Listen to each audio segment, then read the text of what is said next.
Welcome replay viewers, and good evening everybody. The time is 8:05 p.m. Eastern Daylight Time,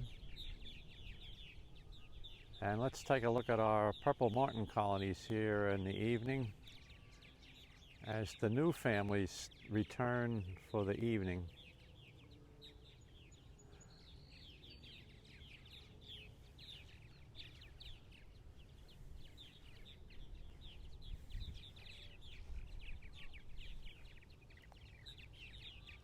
We've fledged quite a few purple martin families so far in the last 2 weeks, and what you see now are parents with the new offspring returning from their flight training during the day, returning to the nest cavities for the evening. And they'll be here with us, not that long, 10 to 14 days, and then the migration back to South America will start.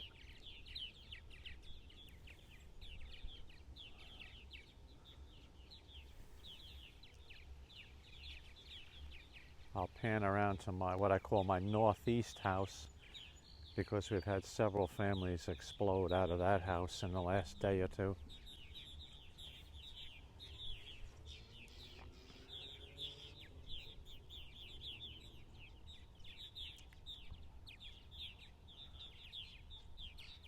Hello from Texas. Thank you for joining. Welcome to Long Island. We're having a Texas heat wave. Temperature got here on eastern Long Island. Now I'm 60 miles east of New York City, and the afternoon temperature today was 94 with very high humidity. What they call the heat index was 107 this afternoon, and it's supposed to be just as hot tomorrow, if not hotter, and then there'll be a break in the weather. But right now it's dropped back into the 80s here at 8:07 p.m. Eastern Daylight Time, and there's a beautiful sea breeze coming out of the southwest right now off the Atlantic Ocean. Oh my goodness.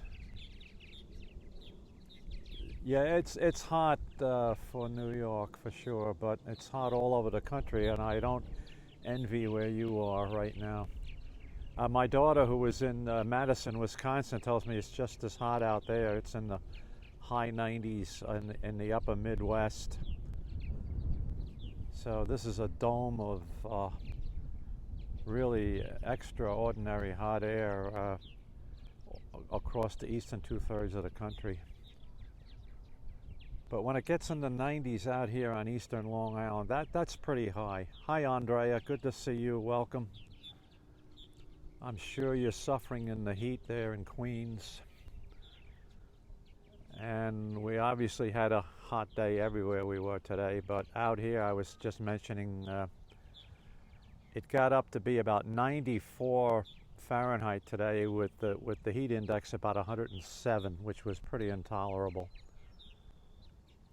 But right now we're in the high 80s, and there's a very pleasant breeze coming in from the southwest. So the Atlantic Ocean is doing its thing right now of mitigating the temperatures here. So here are our purple martin colonies, and what you see are parent birds, adults,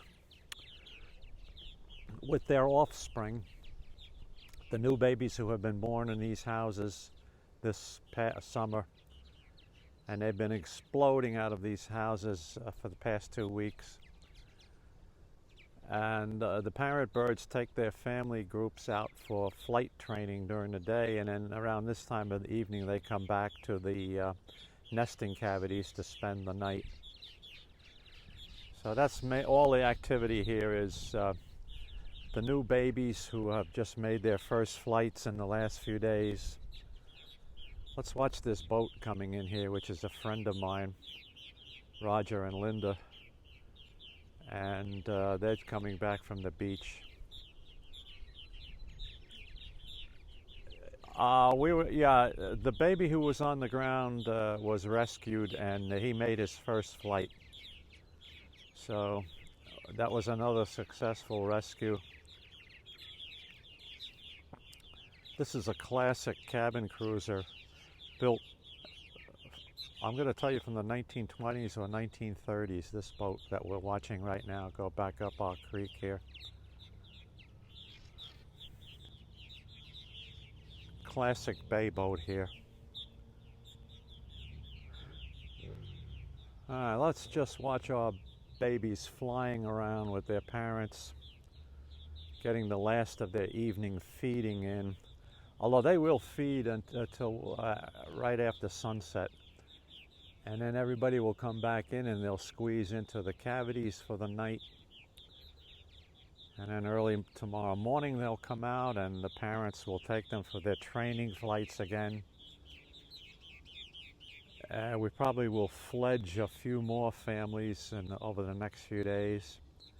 By that I mean the babies that are still in the cavities will be drawn out to make their first flights.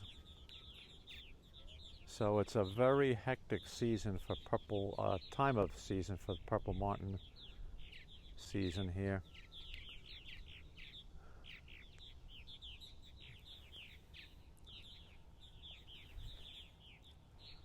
Thank you for joining.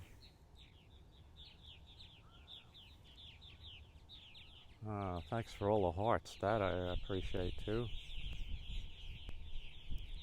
Oh, that breeze feels good. And here's one of our resident swans swimming by. Yes. Well, I'm one of the train guys. Is that what people know me as also? Yeah, we did the Cannonball Friday night from West Hampton. Friday evening Cannonball, which runs from New York City out here to the Hamptons and Montauk. And I do other train videos. LIRR guy, well, yeah, one of them. I do quite a few videos of the trains, but the fellas who belong to the Long Island Rail Museum here in Riverhead, they do quite a bit of that. And quite a few of them are actually employees of the railroad, so they're really into it. For me, it's just a hobby, doing the videos. Of course, I do a lot of traveling on Long Island Railroad in my retirement here to get me from here to New York City. Try to get in very frequently to New York by way of train. All right, birds, where did you fly off to? They're making noise above us.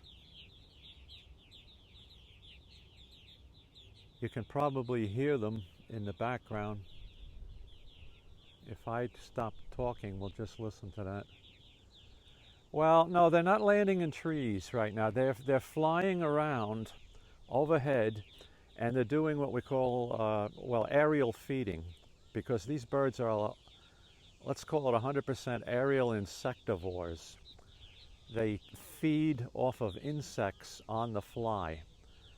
So the parent birds are teaching the little ones now of how to actually catch insects while flying.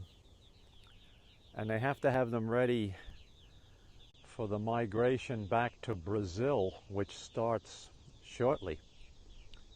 A lot of these groups of birds will be leaving us over the next 7 to 14 days, because it's about a 2.5 month migration back from this latitude in North America back to the winter grounds in South America, primarily Brazil. And then they spend the Brazilian summer, our winter, down there for about 3 months. And then the cycle begins again. They start their northward migration. And those that survive that tremendous round trip will be back here starting next April. But here are where the birds breed, in North America. So they're considered North American birds. They're North America's largest swallow, largest member of the swallow family, purple martins. And other swallows include tree swallows, bank swallows, barn swallows, the west coast swallows of Capistrano,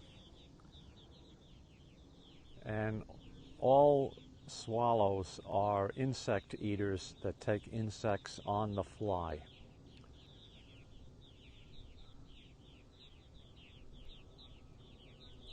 No, it's a year-to-year thing. They pair up for a season. It's not like swans that mate for life or something like that. For instance, these two, if I could get a picture of both the swans over here, there's a male and female swan group here, and they pretty much mate for life. And they usually breed like every second year.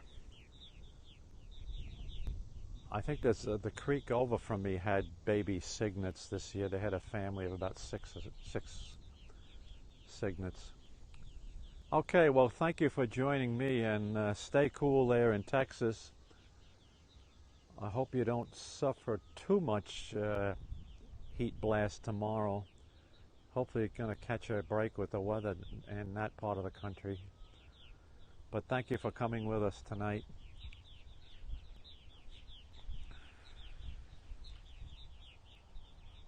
I want to keep this broadcast going for a few more minutes because it's about that time when we should see the really big groups of birds now come back and land on the houses, and then get ready to go into the cavities for the night. I mean, there's nothing on the houses right now. There's actually dozens and dozens of birds flying overhead right now.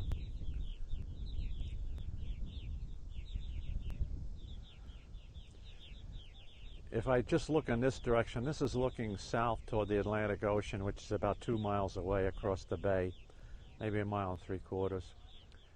And the flags, you can see we have a nice breeze blowing now. You see how the flags are fluttering on the sailboat and then on the flagpole over here.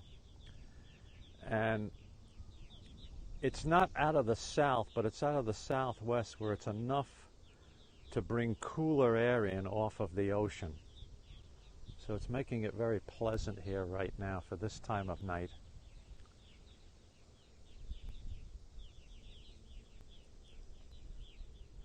I'll just turn around. We're just past sunset here. This is looking to the west. So you can see the sun has gone down in our area, or just about ready to drop below the horizon. So you can see the glow of the after sunlight there looking to the west. If I pan up, I don't know if we'll see any of these. Oh my gosh, you may see the little black specks there on the screen. That's the birds flying around doing their evening feeding. And there are dozens and dozens of them flying right now.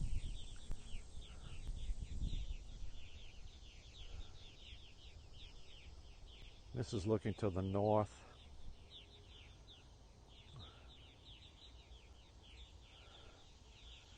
I spent most of the day inside my house because the house is air conditioned, but I'm in a few times outside. But this is the first extended time outside today, now that it's cool in the evening. Come on, Martins, come on back to the houses. Let me back up a little bit.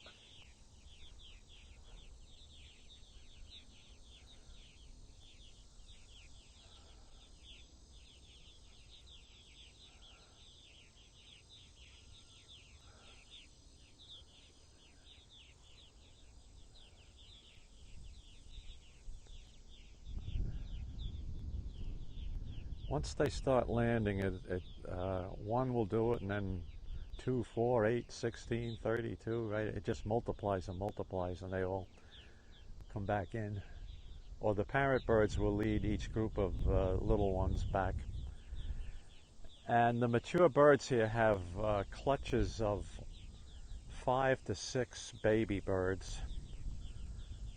The second year birds, which are in their first breeding season, they usually produce 3, maximum of 4 baby martins. But the mature birds who have nested here in years gone by have clutches of 5 to 6.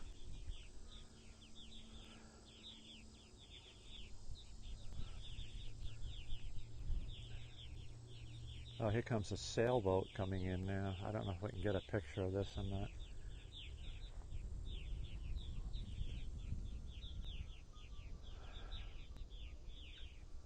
Let's see if he comes up all the way upriver this way or whether he goes into the other creek.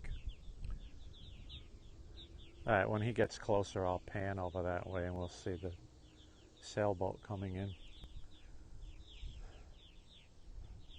Under sail power, not motor power.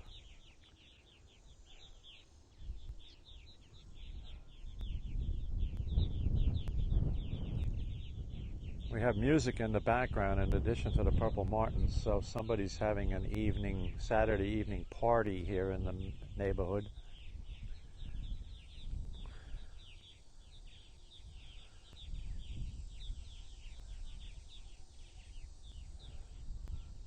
Come on, you birds. Now, here they come. Yeah, that is quite a phenomenon of nature. It's called site fidelity. Those who study these things for years and years, and actually they've been tracked because the Purple Martin Conservation Association there in Erie, Pennsylvania, has implanted micro GPS transmitters in some of these birds, and they can track their migration by satellite. And also in previous years, banding studies have shown that if a pair of purple martins successfully breeds at a site, let's say one of these 2 houses, if they're very successful this year, then, and if they survive the round trip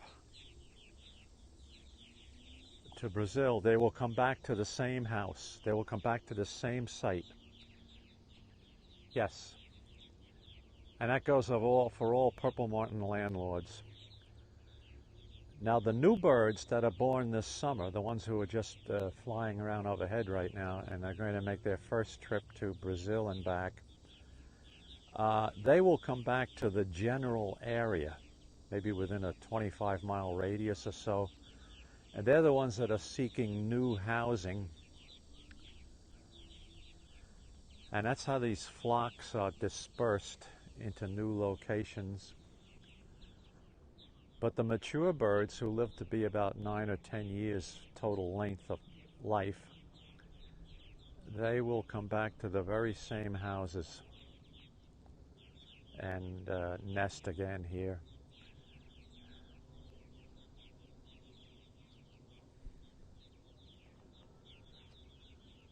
Let's watch this sailboat coming up. I think this might be my friend Kenny coming in on his boat.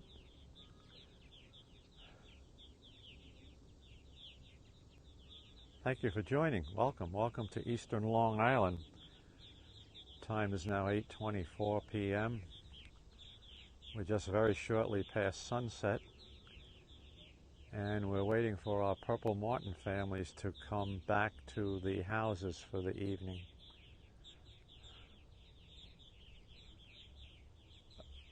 Oh, thank you for inviting your followers. Appreciate that. Yeah, it is beautiful here. This is looking to the south a little bit, and you have these peach-colored clouds now coloring from the setting sun out over the ocean. The Atlantic Ocean is about less than 2 miles to the south of us.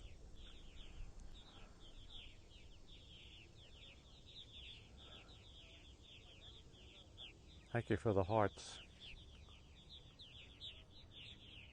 So this sailboat is coming in under mainsail.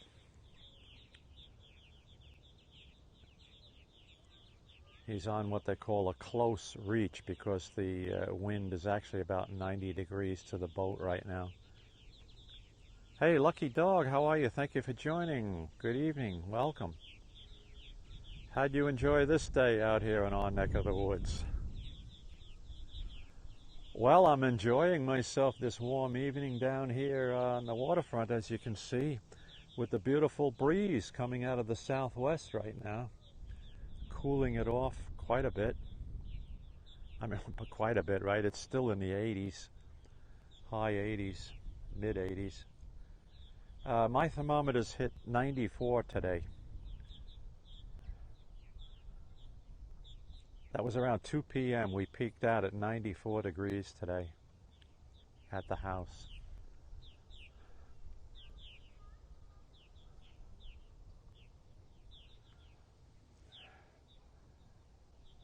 I guess they're going to furl their sails pretty soon and start their outboard kicker to get this sailboat up river here. Now they're still under sail power. Watch the jibe, guys. Watch the jibe. That boom will swing across there with the wind shifts. See, it's tough to sail up in here because the winds get gusty or swirly, I should say. Not gusty, I don't mean that. Whereas out on the bay, you have a pretty steady directional wind. But when the wind is over the land in here, it swirls around. So it does funny things with your sails.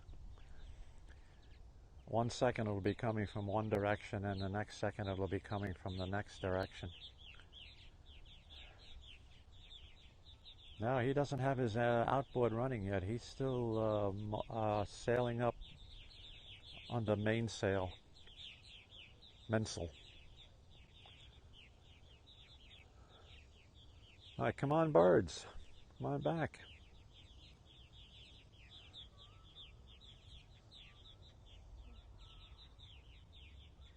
Yeah, I'm just going to leave it like this. You can see them flying around, right? They're getting lower and lower.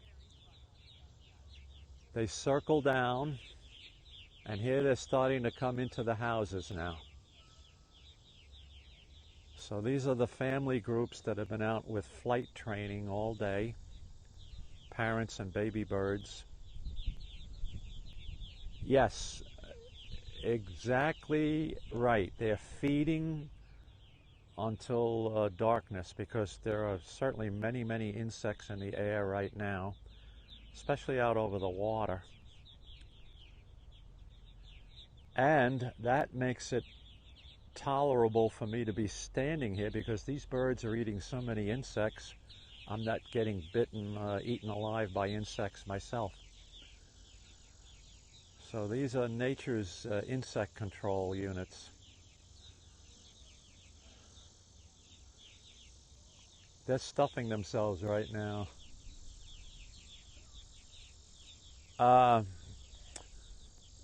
This is the time of day when they actually do start eating mosquitoes. It's not part of their big part of their diet by any means. The parent birds are the ones who bring the dragonflies in to feed the nestlings when they still are in the nests, and they're getting very big inside there, because that's a good food supply. But once they start flying like this, they're feeding on everything. They're feeding on gnats, wasps, flies, you name it. And then as we really get toward darkness here, the last of the feeding, sometimes they go actually above the grass level, right down to ground level, and there'll be swooping mosquitoes as they come out of the grass for the evening.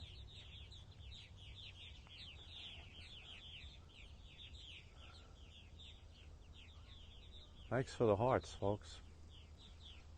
What a beautiful night. There goes another boat up river with one of the swan family members there.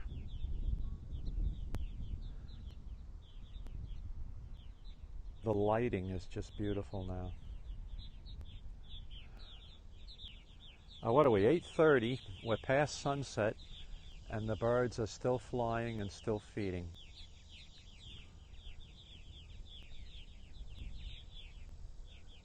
And tomorrow morning, then, this activity will start. Well, let's see, sunrise is about 5:30 a.m. right now. So around 4:45 or 5 a.m., they'll be back in the air again, doing the same thing for their morning feeding. Here's another powerboat coming in. Good size cabin cruiser. So people are coming back from their day on the water. Yeah, we had the full moon about 5 days ago. We missed tonight. I think the moonrise tonight is about 10 or 11 p.m., something like that.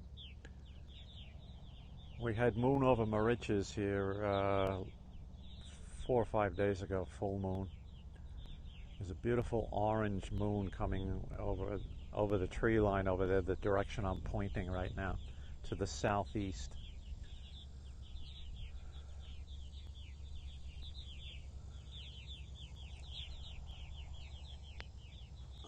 Okay.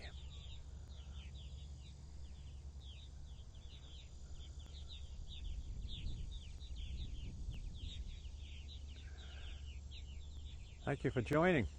Welcome. Welcome to Eastern Long Island. We're waiting for our purple martins to come back to the houses for the night. And look at this now. See, now they're coming in.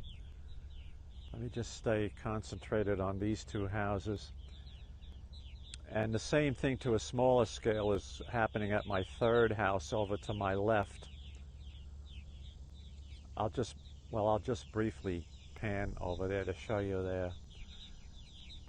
Okay, I have another housing complex at the other end of the yard, and they're starting to circle down and come down to that house. But this is representative of what's going on, so we'll just stay right here now and watch this.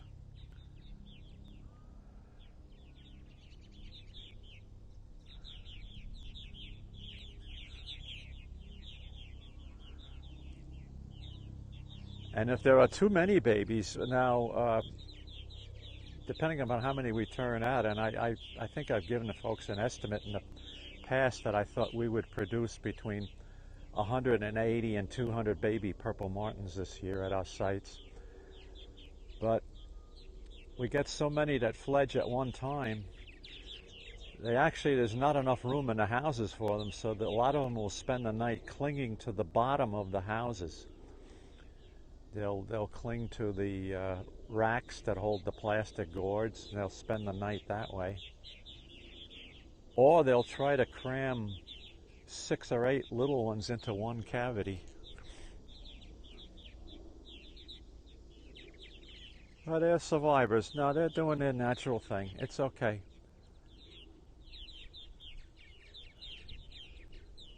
It's fine. These houses have provided their service of having nesting cavities where the female lays 4 to 6 eggs. Most of them hatch. 99% of the eggs hatch.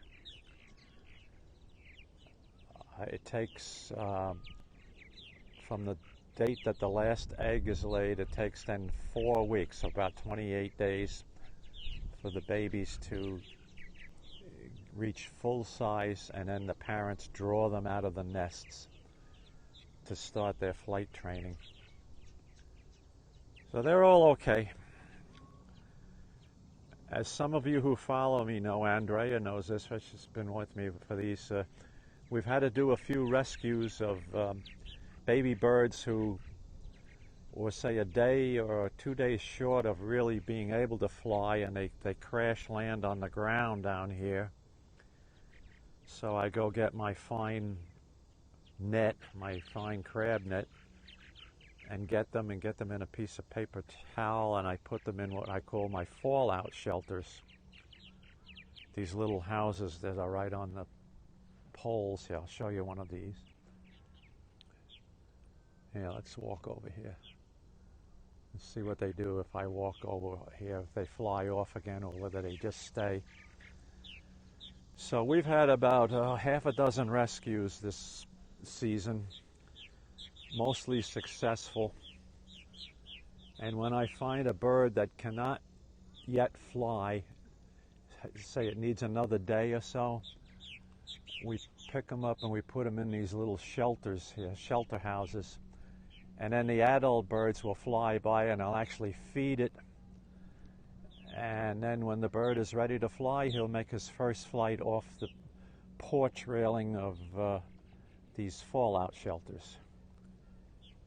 So we've been successful that way over the years of saving some babies who crash land onto the ground here. And I do that so that they have a fighting chance where a hawk or a seagull doesn't swoop down and grab them off for a meal.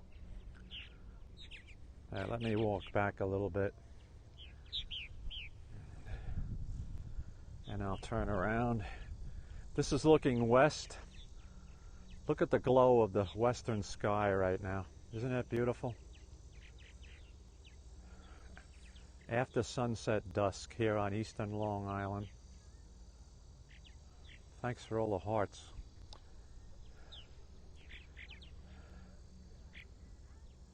Looking to the south, and let me get back where I can get both these houses into the view, and we'll watch these birds for a little while longer. Step back a couple of steps here, Jim. So they're coming back in now, and they'll be bedding down for the night. And the other group, or groups, have gone to the other house over there, the third complex, over on that side of the yard.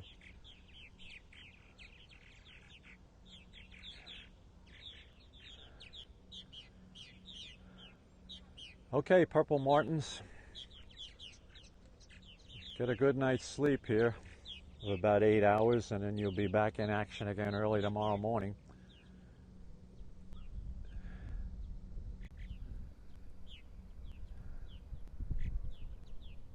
All right, thanks for joining me this evening, folks. Really appreciate it. Try to stay cool tomorrow. Tomorrow here on eastern Long Island, it's forecast to be just as hot today, if not maybe a few degrees warmer, hotter. So I'm sure Andrea in the city, it's going to be the same thing, and we wish you the best there. Oh, thanks. Thank you for that comment. All right, we're going to close down now and have a good Saturday evening wherever you are, good people. Take care now.